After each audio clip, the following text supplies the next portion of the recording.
In those days, I don't know if you remember, we would meet at 6:30. Yeah. 6:30. Our hearts were beating. You couldn't wait to kick down that door. And God forbid somebody came to us and said, we got another gig for you today. Because like I said, I'd come from Denver where there was listen, bro, there's times I get a check now from a residual and I look at it and I go, that's fucking amazing. You know, I got The Mentalist last week. I did The Mentalist, 8 years ago? Yeah. And I still get like $100 residuals. And I look at those $100 residuals. They're a lot of money. Yeah. $100 is a lot of money in today's economy. And I look at it and I go, what did I do to deserve this? You know, when I met Slash in 98, he goes, you're broke right now. Cherish this. Because this is what's going to keep you grounded 20 years from now. And boy, was he right. Because now I have justification. I didn't steal it. I didn't kiss nobody's ass for it. Mm-mm. I worked for this bitch. I went in, I auditioned. The Mentalist I got on Twitter. Get out. I took a picture of the audition with Stephen Bauer. I went to the audition, Steve Bauer was there. So I took a picture of Stephen Bauer and put it up and go, this is an audition of Mentalist. That night, I got an email from the author of the book. He goes, tell me what role you want. And me, the asshole, I go, just give me the little one, because they were looking for 2 mobsters. Yeah. I could have had the big role, but I wasn't greedy like that. I was like, just give me the little one that I read for. 2 lines with the star. But you've always just wanted to work. Yeah, what is the purpose of being here? Yeah. You've always just, but there's 8 avenues to make a living here. Yeah. If you can't make a living, shame on you. I'm not a director. I'm not a producer. Yeah. I'm a comic. I could write. I could do VOs. I could do television. I could do movies. I got 5 ways to make a fucking income, Jack. 5 ways. The last 2 weeks I booked voiceovers. You know, I got 5 ways to make a fucking living. Shame on me. Yeah. Shame on me. Shame on me.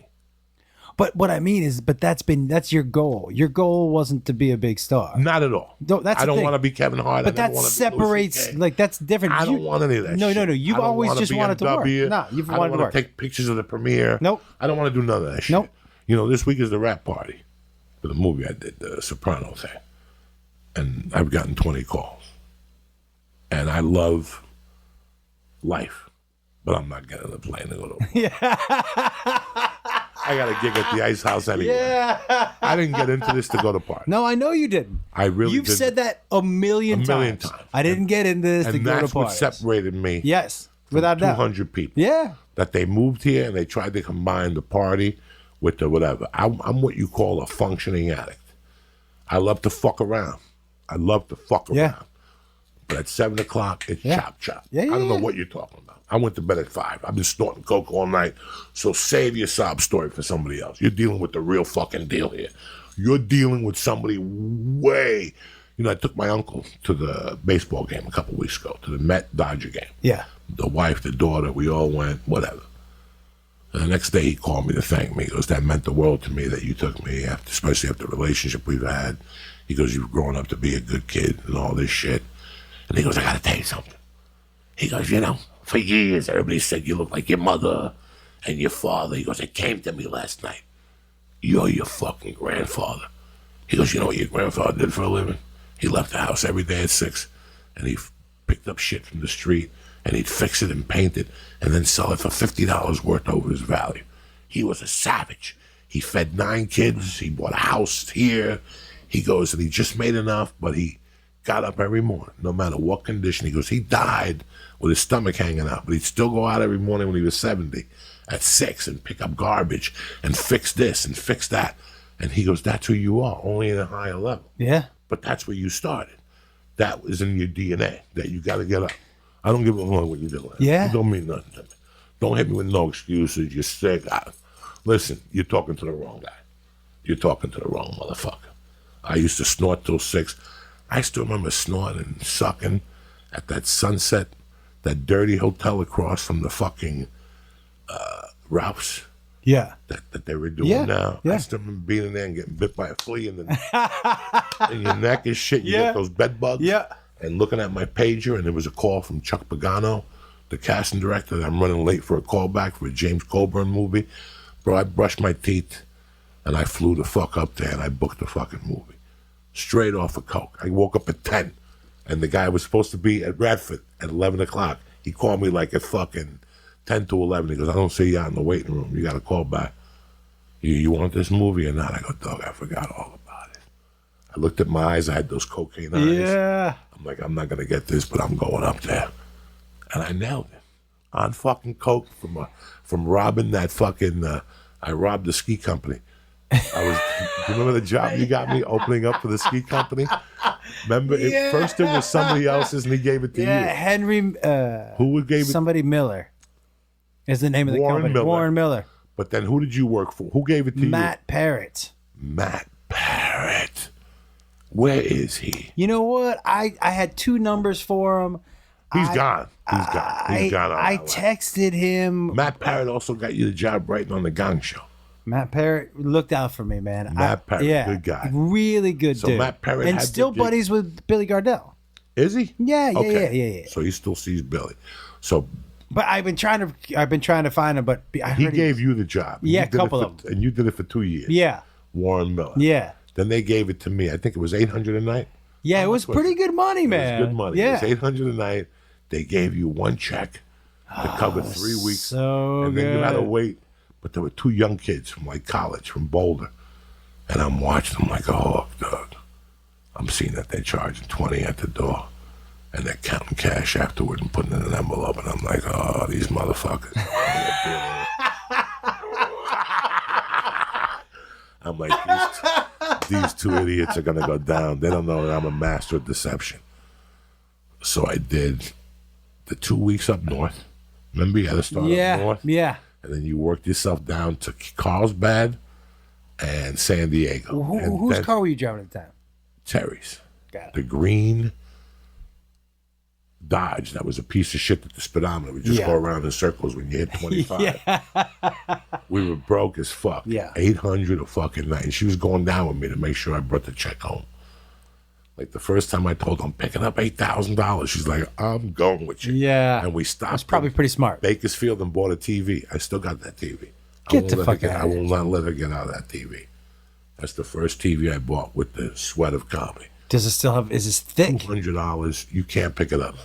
It's one of those thick, You can't, fucking Hercules can't pick that TV. Do you still watch it? Yeah, it's in the bedroom. Get She the watches fuck it out of here. I refuse to, I go, you don't know how much, we still got the original VCR too that we bought on Does that it trip. work?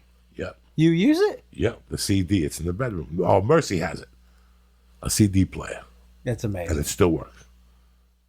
We stopped in Bakersfield in the Neon. Yeah. The Neon, and we put the TV in the trunk like Puerto Ricans with no Yeah, rope, it was hanging out. hanging out on the 5 coming home.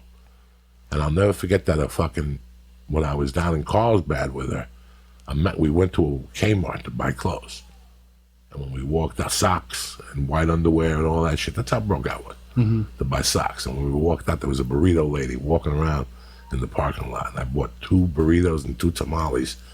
And after I bit the tamale, I go, we got to go back. We made a U-turn on the 5, went all the way back and bought the lady out. That's how good the tacos, that's how fat of a fuck I was. I bought the lady out with the money from Warren Miller. But, so now I work Thursday, Friday, and I'm watching them. They got sold out crowds. I'm watching them put this money in the sack. I'm watching them put it in the Nissan truck. They're fucking, every night it's adding up. And finally Sunday I watched them and I'm like, how am I going to steal that fucking dough? And I watched it get counted because you had to go up and host in the beginning and then go up in the middle and do a raffle. Yeah. Give away skis and a movie by Warren Miller. And I went in and I seen the kid put the fucking thing in. And then he went to the passenger side, the driver's side of his Nissan truck and put it right behind the seat and closed the door and then went tick, tick. And he put his keys in his jacket. But guess what? A hot little girl walked in with a miniskirt and he was drooling all over. Like, he's like, what can I do for you? So he went to a bar and I washed his jacket. He didn't take his jacket.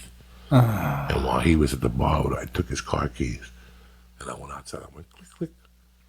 And I put the car keys back in his pocket and I went and got the Neon. And I drove all the way around the corner. I parked right next to his truck. I climbed into the passenger side of the Neon, opened my door and opened his passenger door, and I just stuck my hand in there and took whatever I could in one chunk. I just took a handful of bills, closed the door, and I fucking went down the corner and put it in the trunk under the tire in case the cops pulled me over. I went back to work. I went back in and did the raffle. And then they're like, we don't have to work because they would give you a hotel. Yeah.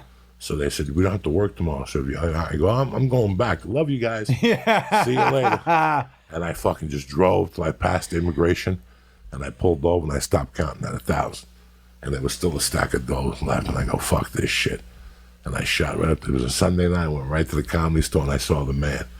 And he goes, he took his hat off for you? What do you want? 5 of them? I go, no. Give me everything. He goes, Joey, I got like 20 of them. Give me everything. And he gave me every package, and I went to that fucking hotel across the street from Sunset. Oh, my God. And just started snorting up a fucking storm.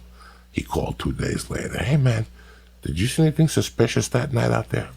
I did see a fucking weird dude. I don't know if he was black or Puerto Rican. Walking out there. You got to throw the racist card in there. Yeah, yeah. And he goes, yeah, I saw that black dude. Boom. I was off the suspicion list. What the fuck are you giggling about? Nobody... He did an error. I knew a second ago, but now keep going from where you told it, because then You know that little forehead you got?